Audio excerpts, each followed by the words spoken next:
زاہد حسین صاحب بہت بہت شکریہ آپ کا بھی. آپ نے گفتگو سنی. Very interesting times indeed. اگر میں آپ سے پوچھوں کہ عالمی سٹیج پہ شہباز شریف یا پاکستان کی مقبولیت بڑھ رہی ہے یا ایکسیپٹنس بڑھ رہی ہے, آپ اگری کریں گے؟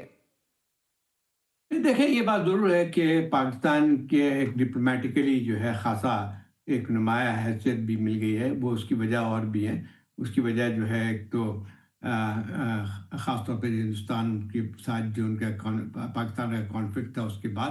لیکن دوسری ایک اور بھی ہے کہ جو واضح ایک پاکستان نے پوزیشن لیے غزہ کے مسئلے پہ, اس کی وجہ سے بھی جو ہے جو اسلامی کنٹریز ہیں اس میں پاکستان کی ایک حد تک حیثیت بڑی ہے ڈپلومیٹک. لیکن جہاں تک ابھی انٹرنیشنل اگر فورم پہ دیکھا جائے تو اس میں کہنا میرا خیال ابھی صحیح نہیں ہوگا کہ پاکستان کی جو ہے بہت زیادہ کوئی اس طرح کی جو ہے اہمیت بڑھ گئی ہے یا کوئی سینٹرل اسٹیج پاکستان کے پاس ہے. اس وقت سینٹرل اسٹیج نہیں ہے, لیکن یہ ضرور کہہ سکتے ہیں کہ ہمیں ڈپلومیٹیکلی ایک حد تک جو ہے ہمیں بہت اسپیس ملی ہے.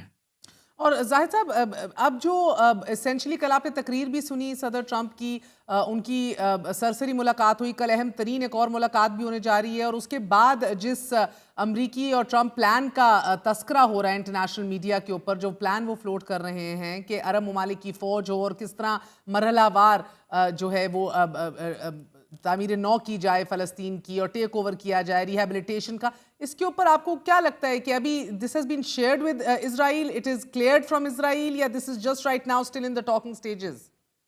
میرے خیال ابھی تک اس پہ کوئی واضح بات نہیں ہے. جو آپ بات کریں وہ اسپیکولیشن کی حد تک ہے. دیکھیں, کل جو اگر آپ تقریر اگر پریزیڈنٹ ٹرمپ کی دیکھیں تو اس میں کوئی ایسی بات نظر نہیں آتی ہے.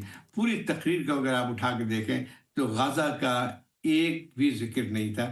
نہ غزہ کے اندر جو اس وقت حالات ہیں اس وقت اس کی کوئی بات کی تھی. انہوں نے سارا زور اس بات کی تھی کہ اسرائیل کے ساتھ جو ہے جو کچھ ہوا 7 اکتوبر کو اس کی حد تک بات ہوئی تھی.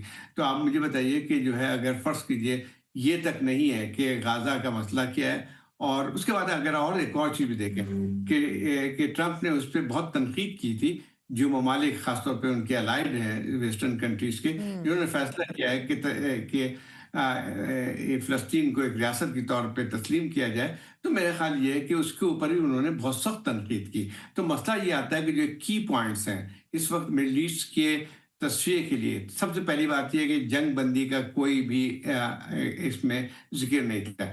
ایک اور بات بھی ہے کہ 3 دن پہلے یو این سیکورٹی کونسل میں ایک ریزولوشن پیش ہوا تھا سیز فائر کی, جسے 15 میں سے 14 ممالک نے اس کی حمایت کی تھی اس ریزولوشن کی, لیکن امریکہ نے اس کی بہت سختی کے ساتھ اس کو ویٹو سر, کر دیا ٹائمز تھا. آف اسرائیل بھی رپورٹ کر رہا ہے دیٹ عرب ڈپلومیٹس کا یہ کہنا ہے کہ صدر ٹرمپ نے یو این میٹ کو مسلم جو لیڈرز کے ساتھ ابھی ہوئی ہے, ایک بڑا ایک کمپریہنسو غازہ وار اینڈنگ پلان جو ہے وہ پیش کیا ہے.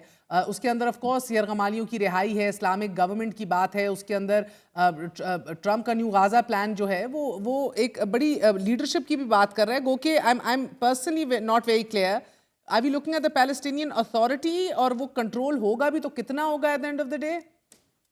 نہیں, دیکھیں ایک بات کہ مجھے نہیں لگتا ہے کہ یہ حقیقت ہے. دیکھیں اس کی ایک 2-3 بنیادی وجہ ہے کہ امریکہ کی طرف سے واضح مخالفت کی گئی ہے 2 اسٹیٹ جو سولوشن ہے اس کی بہت واضح طور پہ. جب ٹرمپ کی جو ہے جو آپ نے تقریر اگر سنی ہوگی تو ان کا جو تنقید تھی ویسٹرن کنٹریز میں وہ یہ تھی کہ اس وقت فلسطین کو تسلیم کرنا یا 2 ریاستی سولوشن کو کرنا وہ جو ہے پورے اس کے اصل مسئلے سے نظریں ہٹانے کی ہے. جب آپ ایک لحاظ سے انیشیٹو لیا گیا ہے دنیا کے 142 ملک سے, وہ تک آپ نے مسترد کر دیا, واضح طور پہ مسترد کر دیا. تو آپ مجھے بتائیے کہ جو ہے اگر فرض کیجئے کہ بعد میں کیا ہوگا. پہلے تو سب سے بنیادی مسئلہ جو اس وقت آتا ہے غزہ کا وہ یہ ہے کہ جنگ بندی کی جائے, اور اس کے بعد جو صورتحال ہے کہ اس وقت جو آپ کو جتنے بھی انٹرنیشنل آرگنائزیشنز ہیں, ہیومینیٹیرین آرگنائزیشن ہے, یو این کی آرگنائزیشن ہے, وہ سب کے سب جو اس بات پہ متفق ہیں کہ اس وقت وہاں پہ قحط والی صورتحال ہے.